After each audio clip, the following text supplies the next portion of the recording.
मोदी सरकार ने नई शिक्षा नीति में पसंद के विषय को चुनने का विकल्प छात्रों को दिया था, लेकिन सिद्धो कान्हो मुर्मू यूनिवर्सिटी में छात्रों को अपनी पसंद का विषय चुनने की आजादी नहीं है। पहले की ही तरह छात्रों को चुने हुए विषय ही पढ़ने के अवसर मिल रहे हैं। इससे छात्रों में निराशा का भाव साफ नजर आ रहा है। जैसा कि हम लोग को कुछ समय पहले पता चला कि नई शिक्षा नीति में हम लोग अपने मन से सब्जेक्ट चूज़ कर सकते हैं, जैसे फिजिक्स के साथ हिस्ट्री, फिजिक्स के साथ सिविक्स और इस तरह के बहुत सारे सब्जेक्ट को एक दूसरे के साथ मिक्स करके ले सकते हैं। लेकिन अभी जिस तरह से हम लोग SKM यूनिवर्सिटी में एडमिशन कराने गए तो वहाँ पे पता चलता है कि नहीं, कुछ सब्जेक्ट का बॉन्डिंग बना हुआ है, और अगर है भी सब्जेक्ट तो एक कॉलेज से लेकर के दूसरे कॉलेज तक, जैसे कि एक SP कॉलेज है यहाँ पे, तो दूसरा N कॉलेज थोड़े दूर कुछ किलोमीटर दूर जाके है। तो इस तरह में हम लोग को प्रॉब्लम हो रहा है। और एक देखते हैं कि हिंदी कंपलसरी कर दिया है, जैसे कि हम लोग अब शुरू से इंग्लिश मीडियम से बिलोंग करते आ रहे हैं, शुरू से इंग्लिश मीडियम में पढ़े हैं, तो अब हिंदी को भी इसमें इंक्लूड कर दिया, बोल दिया कि कंपलसरी सब्जेक्ट है। ये भी एक प्रॉब्लम हो रहा है हम लोगों को।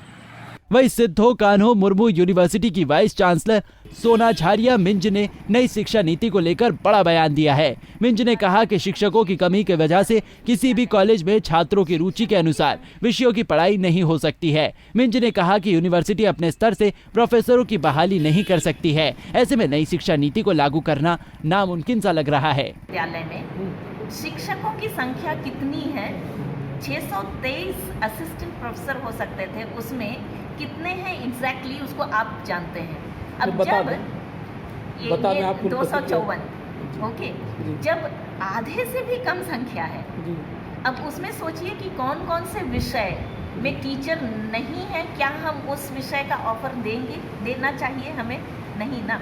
तो ये जो रेस्ट्रिक्शंस या कंस्ट्रेन है, अभी सिस्टमिक कंस्ट्रेंट्स हैं, उसके कारण अभी जिन विषयों को अभी दिया गया है चांसलर पोर्टल में बांधते हुए, देखिए उसमें ये है कि एक तो वो मेजर सब्जेक्ट लेंगे ही, और साथ ही 3 इंट्रोडक्टरी सब्जेक्ट लेंगे, जिसमें ये बोला जा रहा है कि 3 में से एक को वो उनका माइनर बन जाएगा और बाकी 2 इंट्रोडक्टरी ही रहेंगे।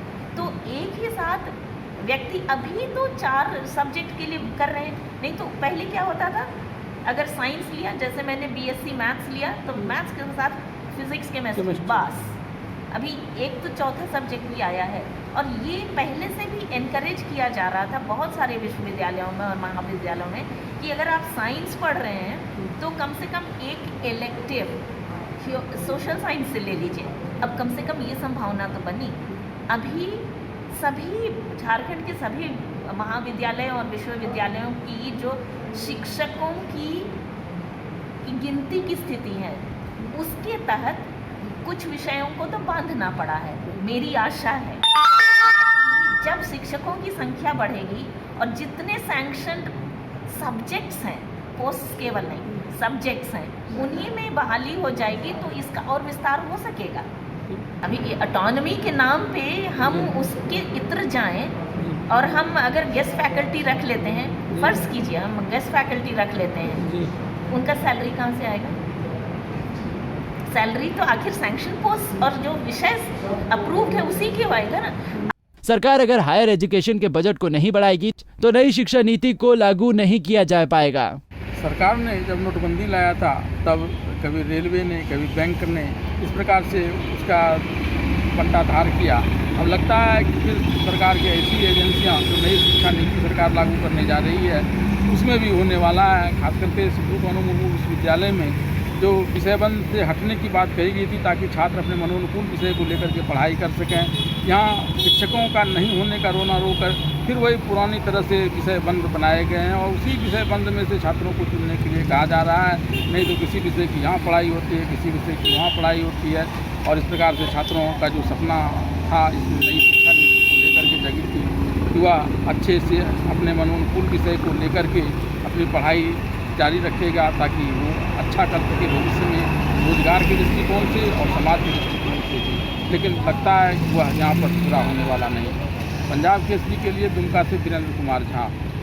हमसे जुड़े रहने के लिए हमारे YouTube चैनल को सब्सक्राइब करें और नई वीडियो की नोटिफिकेशन के लिए बेल आइकॉन को दबाएं। अगर आप ये वीडियो Facebook पर देख रहे हैं तो लाइक जरूर करें और ज्यादा से ज्यादा शेयर करें। धन्यवाद।